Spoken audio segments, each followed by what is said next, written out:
Surat textile માર્કેટમાં થયેલ ઘરફોડ ચોરીનો ભેદ ઉકેલાયો. ટેક્સટાઇલ માર્કેટમાં આવેલ સાઈ ડ્રેસીસમાં ઘરફોડ ચોરીનો બનાવ બનેલ. ઘરફોડ ચોરીના ગુનાનો આરોપી દિનેશ પુરોહિતને સુરત ક્રાઇમ બ્રાન્ચે મોટા વરાછા ખાતેથી ઝડપી પાડ્યો.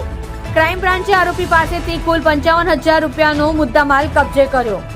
આરોપી 2 વર્ષ અગાઉ સાઈ ડ્રેસીસમાં નોકરી હોવાથી દુકાનમાં રોજ લાખોની રકમનો નફો જોયેલો. લાખોની રકમનો નફો જોઈ લાલચમાં આવી આરોપીએ ઘરફોડ ચોરીના ગુનાને અંજામ